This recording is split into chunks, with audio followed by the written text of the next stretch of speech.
Are you ready to fall asleep to these scary stories? Before you fall asleep, make sure you subscribe to my channel and like this video. And don't forget to tell me in the comments what time you're watching and where you're watching from. Sleep well. It was late August, but the humidity of summer had decided to cling on through the rains of the oncoming autumn. Evenings were filled with gentle drizzle, the world quiet and still as the people of town watched for thunder from the shelter of their back doors. This quiet stillness bode well for the autumn to come and the Halloween to come with it. Nights like these never failed to put me in that Halloween mood, and so I decided to explore town with my camera, capturing any scenes I could find of the eerie and uncanny while the town gently slept. I paused at a huge tree blowing in the gentle night breeze, the orange glow of a streetlight casting dappled shadows onto the grass. I set up my camera and began recording, hoping that no cars would pass by and ruin the audio of the rustling leaves. None did. I was alone in the silence, left to scan the shadows as the recording timer steadily grew to long minutes. As I finished up, I turned to see a silhouette standing nearby, its features unclear in the harsh streetlight. "That camera's awesome, bud. I'd say you could get some great photos with that." He was friendly, but I stayed on guard in case he fancied taking my camera after a sneaky move. "Sure can," I replied. "It does video too. I'm getting some clips of the streets for my channel while it's all quiet and spooky." "You're talking my language now, bud. If spooky is what you want." He paused to wag his finger like he had just made a sale. "I've got a few stories to tell." He introduced himself, telling me he lived in an estate not far from where I used to live myself. He seemed a decent sort. "What brings you out and about on a night like this yourself?" I asked him. "The missus kicked me out. I was going to head down to the 24-hour store to grab something if you fancied the walk." I agreed, and he began to tell me his story along the way. He spoke of the nearby Lover's Lane, a small lane running down behind the petrol station we were making our way toward. "It's all built up now. New lights, new houses, the lot. But you wouldn't believe what happened down there back in the day. Make your blood freeze, it would." He was clearly enjoying drawing out the story for a better build-up. I got the sense he wasn't used to being listened to, so I indulged him. Besides, his enthusiasm for telling the tale was infectious. As it so happened, back in the day was the early 90s, the best time for urban myths to spread, by word of mouth and with little to no internet to spoil them. The lane was just dirt, with that little rusty gate at the end. He waved his hand in a broad stroke in front of him, an artist painting the scene onto his canvas of night air. No tarmac or street light or anything, just a dirt path. People used to sneak down it for a quick smoke or a kiss. Speaking of which, he reached into his hoodie pocket and produced a joint. "Want some?" I politely declined. I made the right decision. He lit it up as we strolled, and the second-hand smoke alone almost floored me. He continued his story after a deep drag of his joint, unbothered by the cloud of smoke wafting from his mouth. "There was this girl. She was seeing a lad who lived round the corner from me. I won't say their names now. I'm superstitious about these things. So she was sneaking around behind the lad's back. She was seen going down Lover's Lane, pretending she was going to the petrol station for some sweets." He paused to nudge me with his elbow. "But she was getting something else, all right." He laughed as if he had spoken comedy gold. I couldn't help but laugh along with him. He took another drag. He nodded with urgency, eager to get the story moving. His expression darkened. "She was seen anyway, and someone ratted her out. Instead of confronting her, the boyfriend decided to wait until she was going on one of her little trips to the shop, and followed her down. Sure enough, that's what happened. He followed her down, hoping to catch her in the act." He paused to hold his hands out a forearm's width apart, and he took a knife this big with him. We arrived at the petrol station, the fluorescent lights and shelter seeming like a cool oasis on such a humid night. Tiny droplets of drizzle were made a misty curtain over the harsh white of the station lights. After talking the attendant into selling him a small bottle of vodka after hours, we took shelter beside the public washing machines next to the station, out of sight so that he could take a drink. So, in the dark, he walks right up to them while they're busy kissing, pulls the knife out on them, and starts shouting his head off. The girlfriend's guy thinks he's about to get stabbed, so he grabs for the knife and things get messy. No lights at the time, remember, so the two are rolling around in the dirt and the dark, punching and struggling in the heat of the moment. Then, silence. The body of the boyfriend is found the next day, with the knife. He paused to make a puncture noise with his mouth while pointing at his chest. Stuck straight into his heart. He paused to take another mouthful of vodka. The girlfriend and her guy must have fled town, 'cause no one ever saw him again. Good thing, too, after the rumors started spreading. Not just about them, but what was seen there in Lover's Lane after they left. He shivered suddenly. "Gives me chills thinking about it," he said, laughing at his own unease. "They say that the boyfriend's ghost haunts the lane, appearing on nights like this to anyone who's ever even thought about cheating on their partners. He appears beside you, as suddenly as he appeared to his girlfriend and her guy, with that big wound still bleeding from his heart, all bloody and pale." His eyes drifted to the lane just over the wall, lost in thought as he imagined the chilling sight only feet from where we stood. "Do you want to walk down it?" I suggested. He shot me an incredulous half grin and sheepishly shook his head. "Nah, no way. Not now." "Ah, go on," I encouraged him. "I have my camera and all. Maybe we could capture the ghost on video and get famous. Think of the stories we could both tell then." He fidgeted for a moment, clearly tempted by the idea. Without a word, he downed the remainder of his vodka and flicked his head towards the lane. "All right, let's go." We rounded the corner and stood at the entrance to the lane. It seemed a mile long now, ending in darkness at the rusted gate that was all that remained of the old lane. I readied my camera, imagining a figure stepping forth from the shadows, knife blade glinting in the flickering streetlight. "Of course the light is broken," he said with a nervous giggle, regretting agreeing to walk down with me. I began recording, and we walked steadily down the lane. The temperature seemed to drop, and the lane was filled with the sound of the gentle rain and our echoing footsteps. Our unease mounted as we neared the dark part at the end.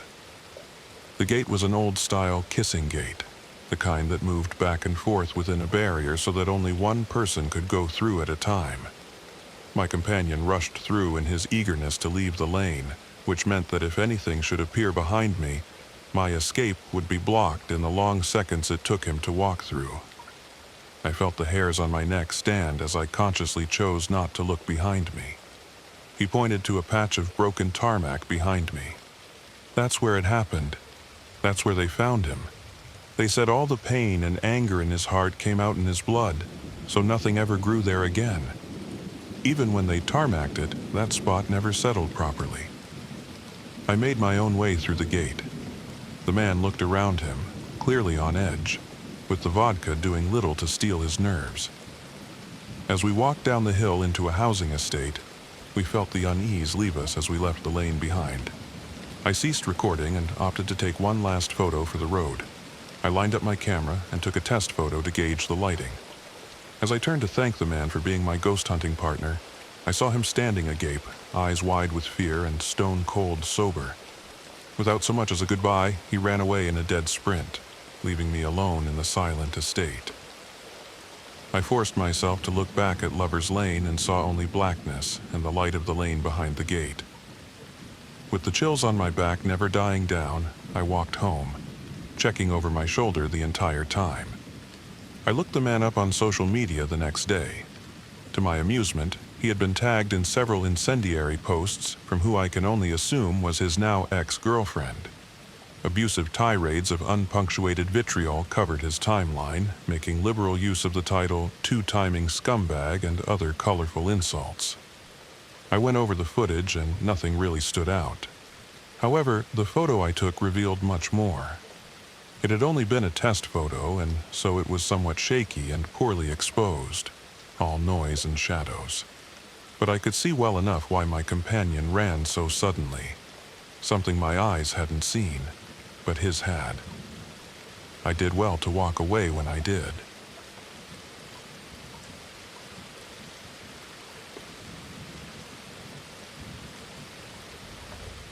I'm not crazy. I knew that was what they thought, what everyone thought, but they were wrong. I've spent weeks, maybe even months, trying to make them understand. But it doesn't matter because nobody listens. They call it a breakdown or a mental episode. But I saw what happened. I saw the truth, and I know I'm not imagining things. When I first came here, they tried to convince me that I was just seeing things, that maybe I was imagining it all. But I wasn't, and I'm not. Now I'm stuck in this drab room, surrounded by people who truly are lost in their minds. I don't belong here. This morning in group therapy, we sat in a circle. The therapist looked at me with that neutral, unreadable expression, her pen ready. I started talking like I always do, hoping this time someone might listen.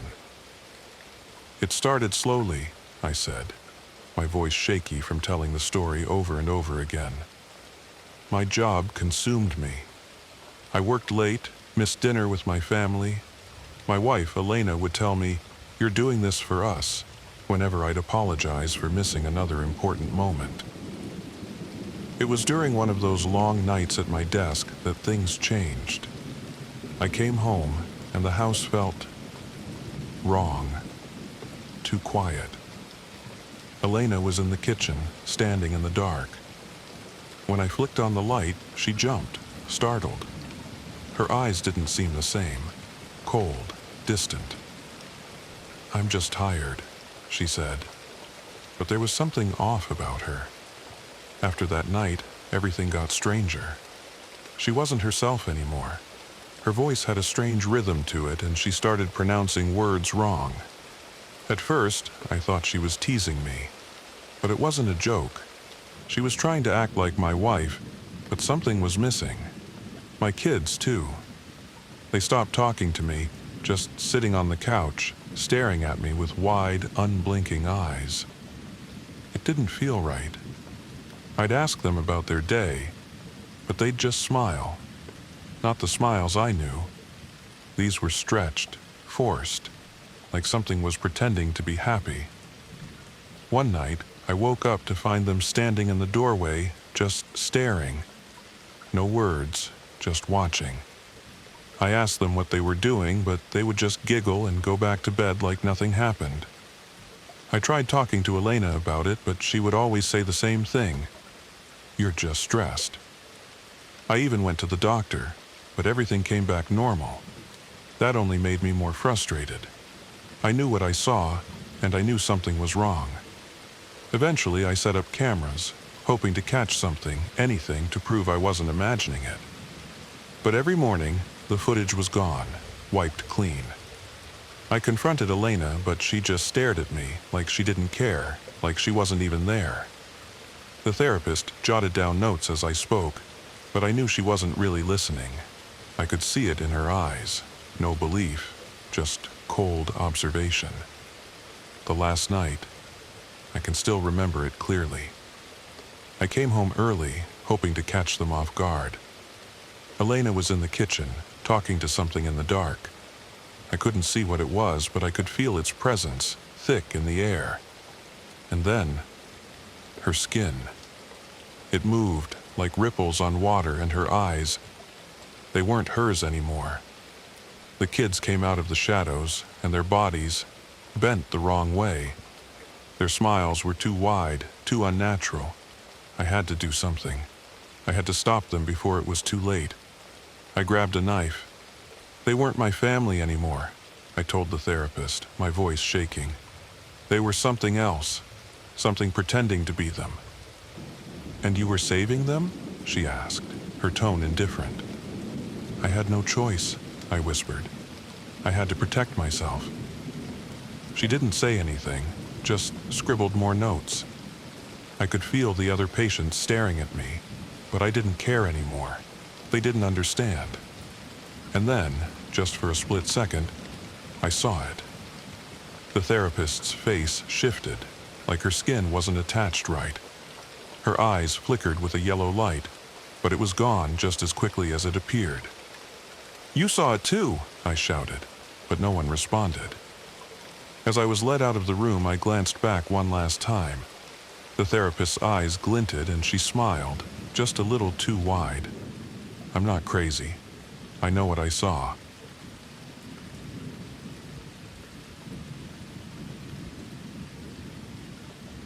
I'm not a superstitious person. I didn't believe in ghosts or demons until now. Yeah, stuff happens that can't be explained, but I just want you all to know that it took more than a couple of flying spoons or a door opening on its own to scare me out of my job. Since the department didn't find any reason to keep this police report confidential, I will now detail you everything I can on what happened on the scariest night of my life. We had just received word from dispatch to check out a noise complaint in a small neighborhood whose name I will not disclose for their privacy.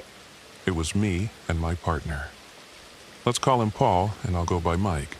We arrived sometime after midnight. The street is dead. Everyone is sound asleep at this point. We park our patrol car in front of the aforementioned house and exit the vehicle. We knock on the door and let our presence known. "Police, is anyone home?" A little girl, 8, 10 in appearance, opens the door and peeks through the gap. "Hey!" I crouch to make myself less intimidating. "Is your parent or guardian home?" She shakes her head. My first thought was that she probably had the TV a little too high and woke up the neighbors. But before I could tell her to stay inside and lock the doors, then part, I heard the sound of crashing silverware coming from what I presumed would be the kitchen. The entire house was nearly pitch black. The girl answering the door and shaking her head let me know she was alone, which makes whoever made that noise an intruder as far as it concerns me. I ask the girl to step outside and turn to Paul. "Paul, why don't you give her one of those lollipops you like to suck on when you're nervous?" Paul gave me a cold stare as the girl giggled. They went to go wait by the car as I slowly pushed the door all the way open. "Police, if there's anyone in this house, please let yourself be known." Without a warrant, I had no right to enter the building. I tried my best to spot whoever made the noise, but it is too dark to see. Just any sign of a threat and I would be justified to search the house. But nothing. I left the door open and headed back towards Paul and the girl. "Hey again. I don't think we introduced ourselves. I'm Officer Mike. This is my partner Paul. If I may ask, what is your name?" "Maribel." "That's a pretty name. So, Maribel. Again, if I may ask, where's your family?" As soon as I'd finished my sentence, the television in the living room turned on, volume fully up. Me and Paul quickly turned in surprise and could see the television playing static from outside. We put Maribel in the back seat of the patrol car for her safety, as no civilians were allowed in the front seats. We then, against our better judgment, enter the house. It ripped right through my uniform, causing me to fall forward. I dropped the glass, which broke into smaller chunks. It continued clawing at my shirt and flesh, but stopped when Paul opened fire. I heard its screech fading as Paul helped me up. We both then hurried back outside to find Maribel missing from the back seat. It was difficult explaining what happened to the department without sounding like nut jobs. The police cameras who we were betting on to prove our stories had shut off the moment we entered the house. The thing, whatever it was, must have turned them off while we were unaware. The only part of our story that our police captain took seriously was the girl, Maribel. The captain brought up a missing person report and asked us if this was the girl we saw. It was. It's been just a few days since I gave up the badge to save whatever little pride I could spare. I just ask to whoever hears this and to whomever it may reach. The next time a door opens on its own, or things move by themselves in your home, check the mirrors.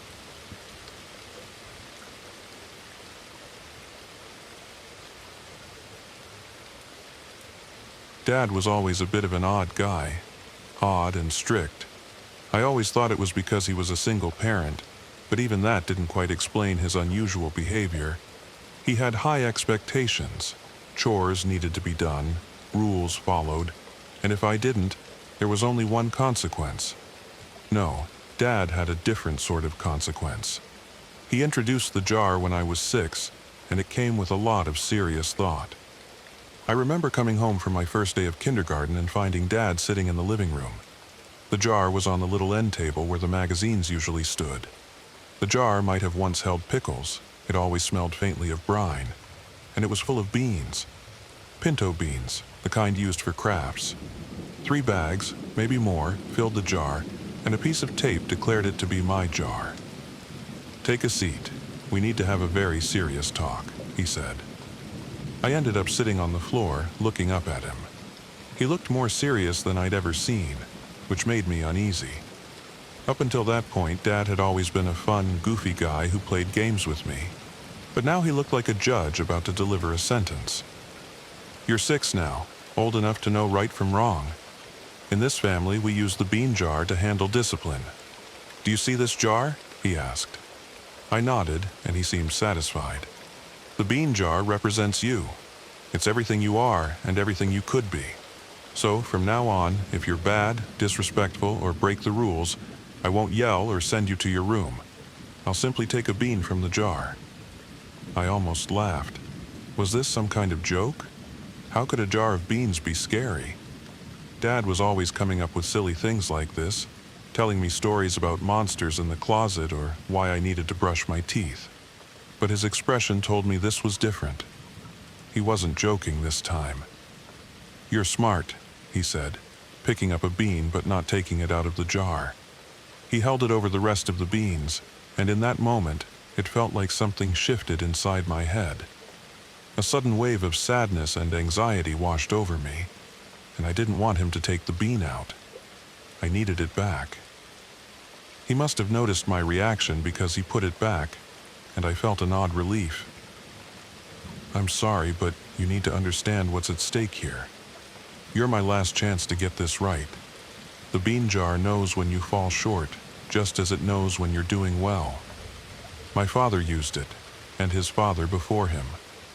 The jar is used until your 18th birthday, or until all the beans are gone."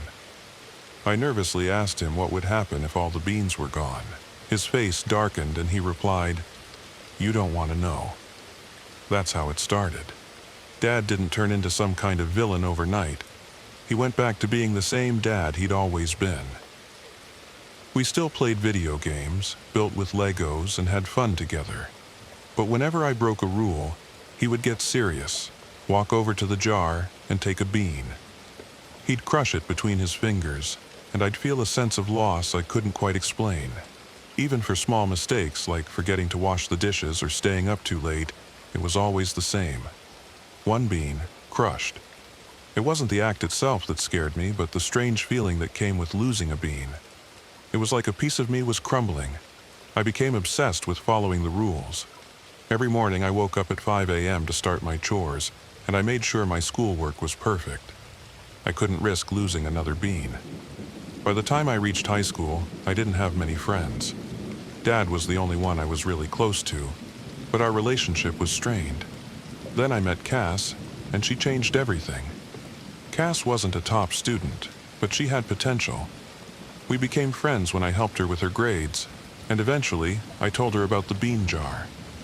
"So, he just takes a bean out and crushes it?" she asked. "Yes," I replied, unsure how to explain. "And then what? You lose a bean?" "When all the beans are gone, something terrible will happen," I said. "Like what? No dessert for a week?" "I don't know, but when he crushes a bean, it's like part of me disappears. I can't explain it, but I hate it." I hadn't meant to cry, but Cass didn't make me feel bad. She just held me, and for the first time, I realized what I had been missing all these years. Someone who understood. Cass and I grew closer, but as I started spending more time with her, Dad became distant. He would hold the bean jar sometimes, as if debating what to do next. I followed the rules, but he seemed frustrated, unable to use the jar. Everything changed one day when Cass and I came home after school. Dad was supposed to be at work, but when we walked in, he was sitting on the couch, staring at the jar.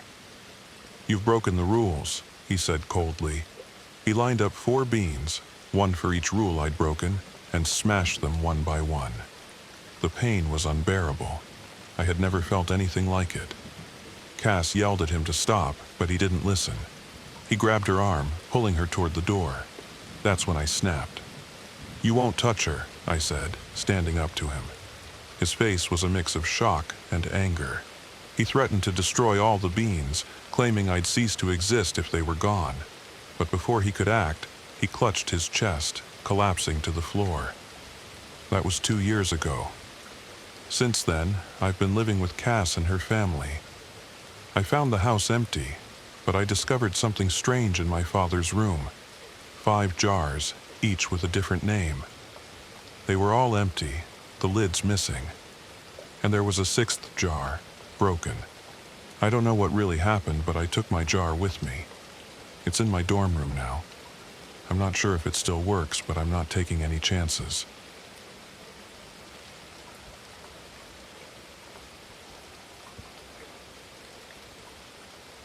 When I first heard about the cabin in the woods, I was skeptical. People in our small town love to tell ghost stories, especially about that part of the forest. A long, narrow road led out there, deep into the heart of Pine Hollow. They said the cabin had been abandoned for decades, maybe longer, and was rumored to be cursed. The stories varied. Some said it was haunted by a woman who had disappeared long ago.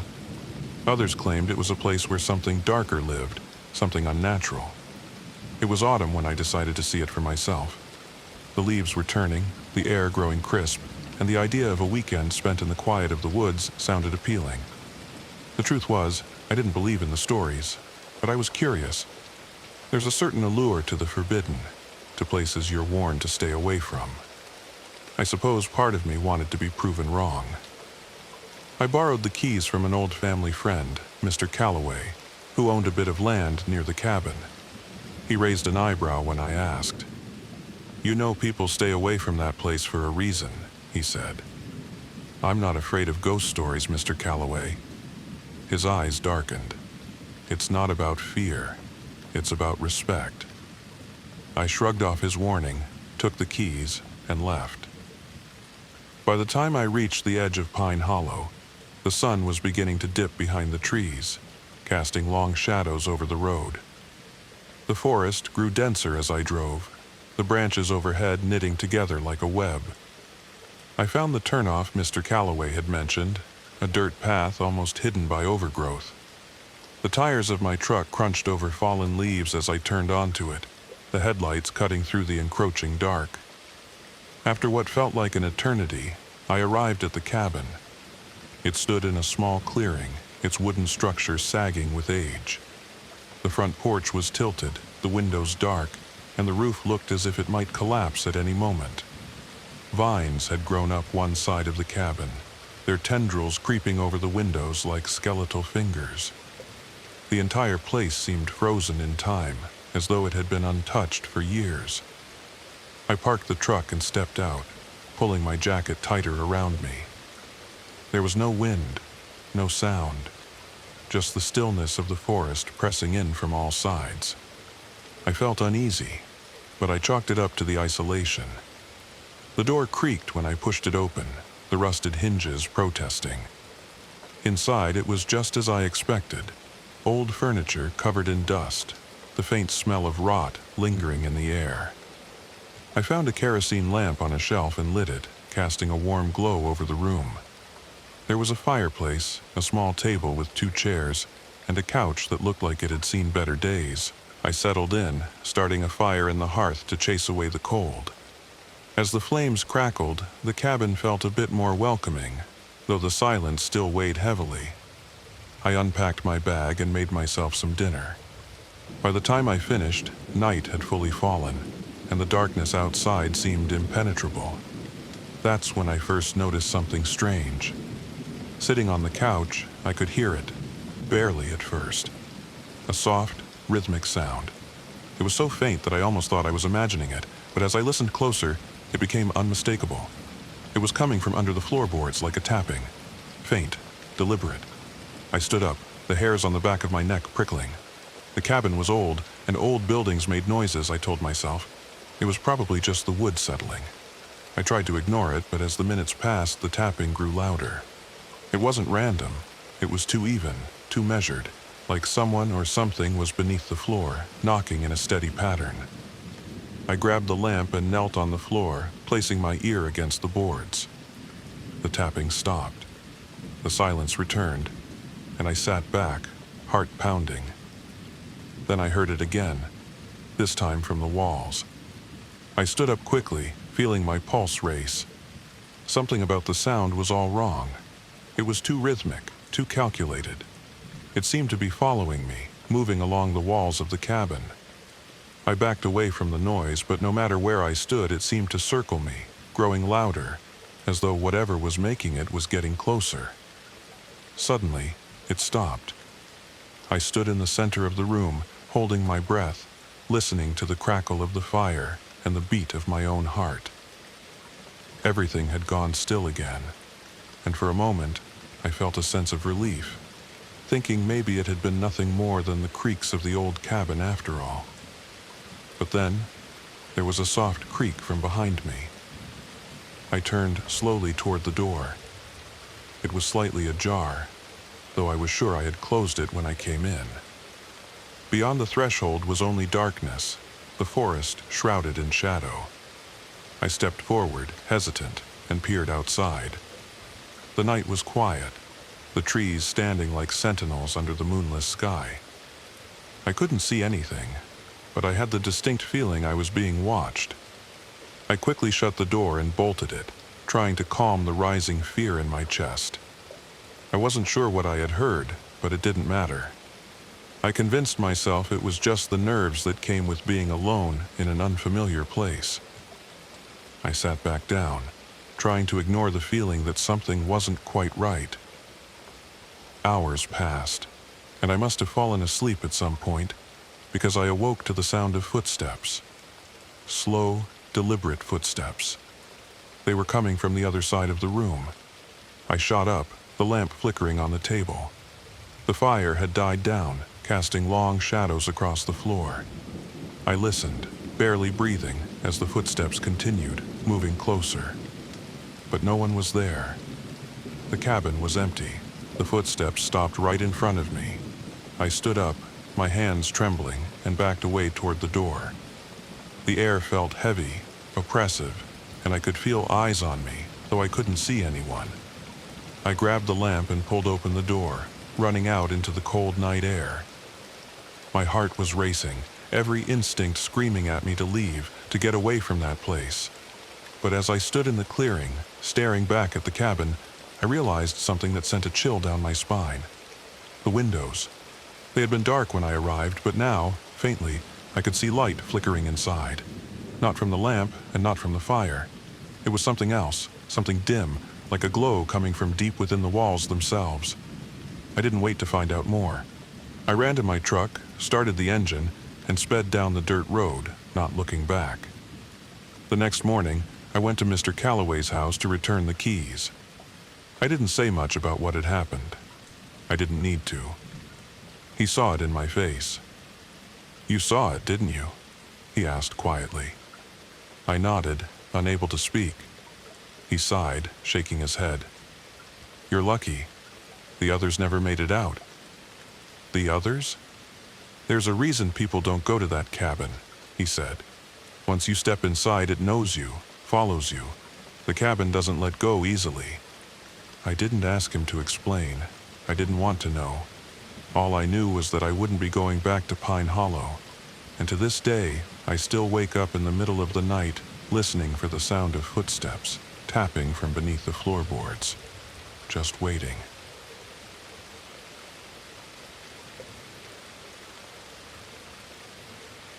I'm not a superstitious person. I didn't believe in ghosts or demons until now. Yeah, stuff happens that can't be explained. but I just want you all to know that it took more than a couple of flying spoons or a door opening on its own to scare me out of my job. Since the department didn't find any reason to keep this police report confidential, I will now detail you everything I can on what happened on the scariest night of my life. We had just received word from dispatch to check out a noise complaint in a small neighborhood whose name I will not disclose for their privacy. It was me and my partner. Let's call him Paul, and I'll go by Mike. We arrived sometime after midnight. The street is dead. Everyone is sound asleep at this point. We park our patrol car in front of the aforementioned house and exit the vehicle. We knock on the door and let our presence known. "Police, is anyone home?" A little girl, 8, 10 in appearance, opens the door and peeks through the gap. "Hey!" I crouch to make myself less intimidating. "Is your parent or guardian home?" She shakes her head. My first thought was that she probably had the TV a little too high and woke up the neighbors. But before I could tell her to stay inside and lock the doors, then part, I heard the sound of crashing silverware coming from what I presumed would be the kitchen. The entire house was nearly pitch black. The girl answering the door and shaking her head let me know she was alone, which makes whoever made that noise an intruder as far as it concerns me. I ask the girl to step outside and turn to Paul.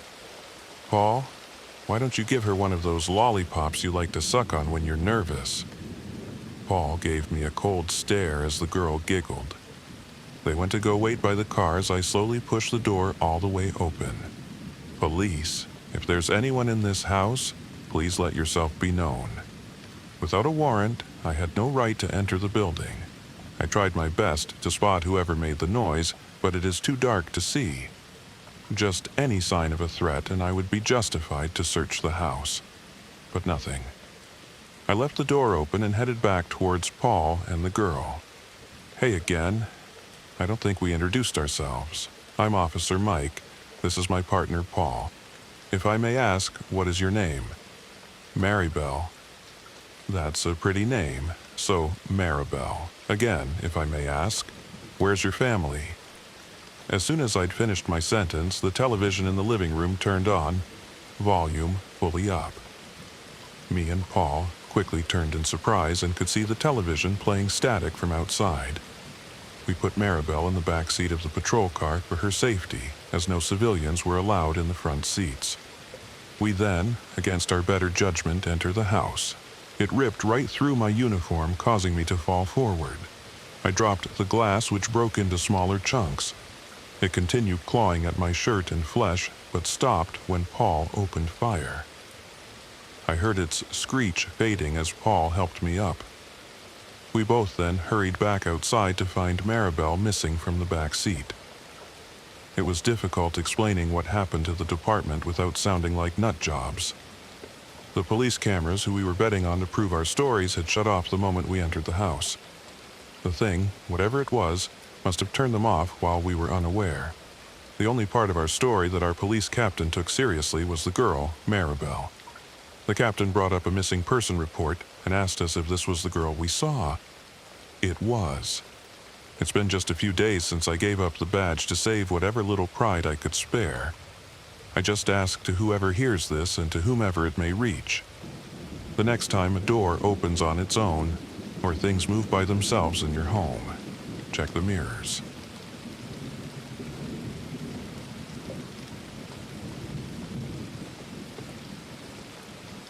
I opened my eyes. It was silent. There was no light.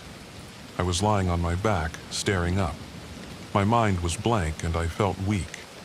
After some time, I managed to lift myself up, feeling the cold, damp ground beneath my bare feet. I wandered in complete darkness, my hands brushing against cold, humid stone walls on either side of me. I realized I was in a maze. I couldn't tell how long I spent turning corners, lost in this labyrinth, before I found myself in a long, straight tunnel. Ahead of me there was a faint light. With all my strength I climbed the slope toward it. Finally I reached a large iron gate, and beyond it, a world was waiting for me. I had no memory of who I was or why I was there. Pushing open the heavy gate, I found myself in the middle of a forest. I was dressed in nothing but a simple white dress. The scent of flowers, the songs of birds, and the vibrant colors of nature calmed me. But soon, hunger, thirst, and exhaustion returned. I couldn't recall how long I walked before I reached a river. I drank from it greedily and even bathed, washing away the dirt and fatigue. I continued my journey along the riverbank, picking fruits from trees to satisfy my hunger. My only hope was to find some sign of civilization by following the water. As the sun began to set, I arrived at a small village, still barefoot. The village had less than 20 houses, and the farmlands around it were dry with no livestock in sight. The quiet was unsettling, but I was relieved to see lights on in some of the homes. I knocked on the nearest door. Knock, knock. No answer. "Hello? Is anyone there?" I called out. Silence. I tried every house with lights on, but it was the same. No one responded. Something felt very wrong. Out of curiosity and growing concern, I peeked inside a few windows. To my surprise, the homes were empty despite the lights being on. I was alone in the village. One of the lit houses had its door unlocked, so I entered. Inside, everything seemed old and worn out, from the furniture to the kitchenware. The light above the dining table flickered softly, and a half-full jug of water sat nearby. Whoever lived here had left recently. I searched the kitchen for food, but there was nothing. In the living room, a poster on the wall caught my attention. A faceless man in a military uniform. I turned on the black and white television, the most modern thing in the house, hoping to learn where I was. The TV showed images, but no sound.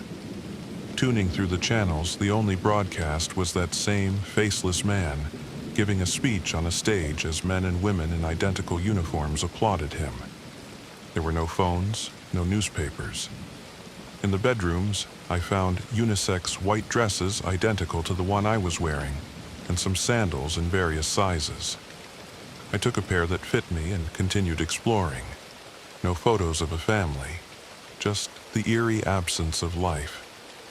Judging by the size of the dresses, I guessed a small family had lived here. As the night deepened, I chose the main bedroom to sleep in. Outside, the stars shone brightly in the clear sky. I lay there with a head full of questions. Where had the villagers gone? Why had they left their lights on?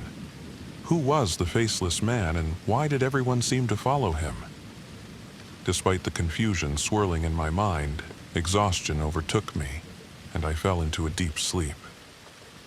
The next morning, I set out early, determined to find answers. I resumed following the river, eating what I could along the way. After walking for hours, I spotted a military camp on a small hill in the distance. I knew it was dangerous, but my curiosity got the better of me. I quietly climbed the hill until I reached the camp's fence. Hiding in the bushes, I observed. The camp was built around an abandoned school with military tents set up beside it. On the large playground, I saw a scene that made my stomach churn. Soldiers were tormenting people dressed in the same white clothing as me. They were being tortured, physically and emotionally, and the soldiers seemed to find twisted pleasure in it. The cries of the victims echoed in the air, drowned only by the laughter of the soldiers. I was horrified, asking myself how people could be capable of such cruelty. Suddenly, a hand tapped my shoulder. I nearly screamed but managed to stifle it. I turned around to see a man in a green tunic, bearded and carrying a hammer on his back. "Girl, it's not safe here. Come with me quietly," he whispered. I followed him down a hidden path, through the dense forest. We reached a strange rock formation where he moved a large stone, revealing a narrow passage. "After you," he said. I crawled into the passage and he followed, rolling the stone back into place. It was pitch dark as we made our way through the damp, slippery tunnel. After what felt like forever, we emerged into a vast underground cave. The cave was breathtaking. Stalactites hung from the ceiling, and a green river flowed through the center. Soft daylight filtered through cracks in the cave ceiling, reflecting off the water in mesmerizing patterns. Tents were scattered around the cave, and people dressed in green went about their lives, cooking, washing, children playing. At least 100 people lived here. The man led me to the central tent, where a group of people welcomed me.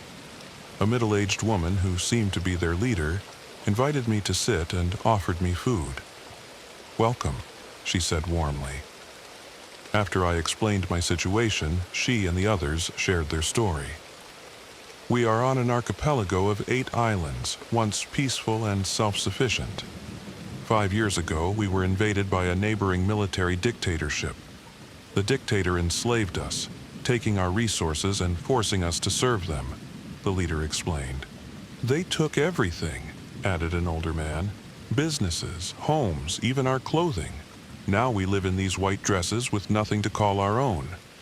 A young woman spoke up, her voice filled with anger. "They treat us like objects. We are their slaves, and anyone who resists is brutally punished.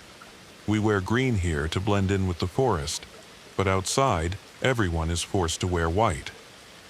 The man who had brought me here added, "They've also started spraying chemicals to cause amnesia, erasing our memories to control us further. That's likely why you can't remember anything." Suddenly, a gunshot echoed through the cave, piercing the air.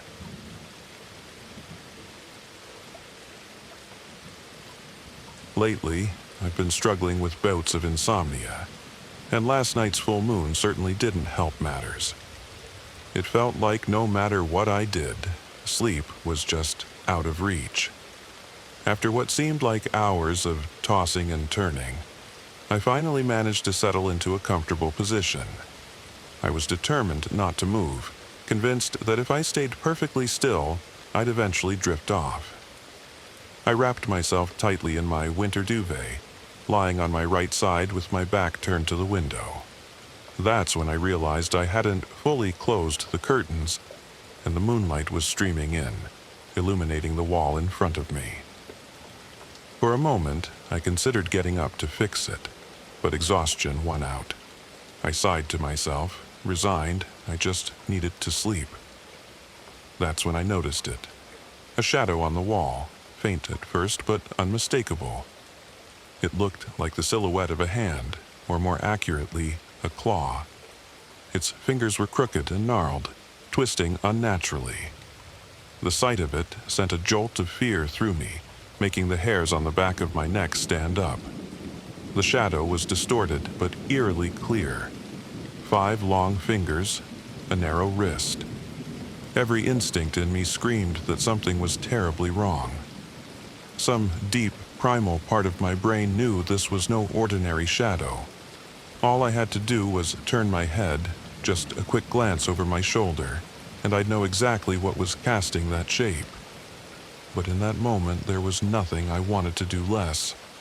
I couldn't bear the thought of looking. I stayed perfectly still, every muscle tense. Something told me that any movement, any shift in my position would provoke whatever was there. The shadow swayed gently, as though it were alive, and I held my breath, convinced that if I made even the slightest noise, it would reach out and grab me. Just as my mind was racing with fear, I noticed my cat. He had been curled up at the foot of the bed, peacefully asleep, but now he was sitting bolt upright. His amber eyes were wide and unblinking, staring intently at the wall just above where I lay. His sudden stillness unnerved me even more, confirming that something was wrong. I squeezed my eyes shut, hoping that if I couldn't see it, maybe it would go away. When I woke the next morning, the relief was overwhelming.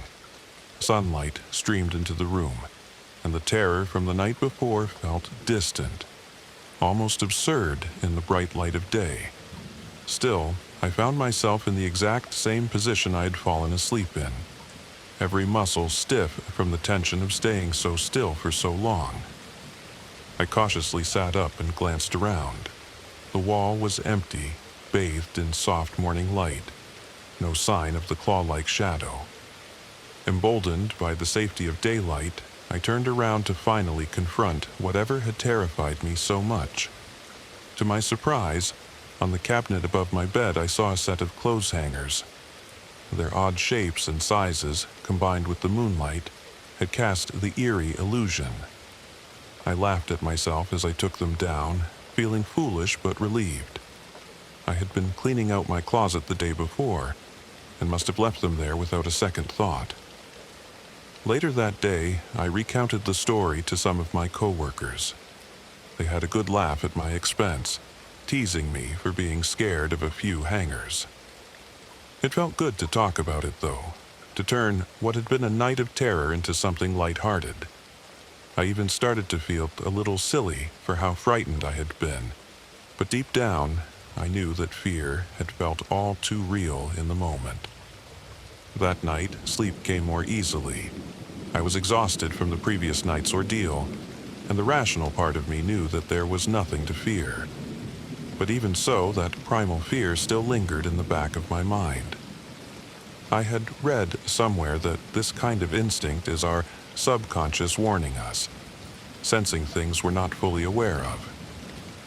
As I drifted off to sleep, I couldn't quite shake that feeling. Still, I was tired enough that I soon found a comfortable position and fell into a deep, dreamless sleep. Hours later, I woke up in the middle of the night, the room still cloaked in darkness. I groggily reached for my phone, curious to see how much time I had before my alarm went off. As I shifted in bed, my heart suddenly froze. It was still there, clear as day, even in the darkness. The same twisted shadow, its crooked fingers splayed out on the wall, reaching for me once again.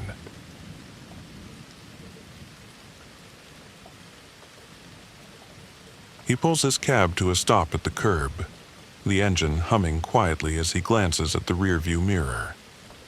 The woman in the back seat has fallen asleep, her head leaning gently against the window, her breathing steady. She had given him an address, one he recognized, but now as they sit there, her peaceful slumber leaves him uncertain of what to do next. He doesn't want to wake her right away. Maybe she just needs a few more minutes. For a while, he waits, the silence of the car heavy around him. Eventually, he turns in his seat, softly calling out to her, "Miss?" There's no response.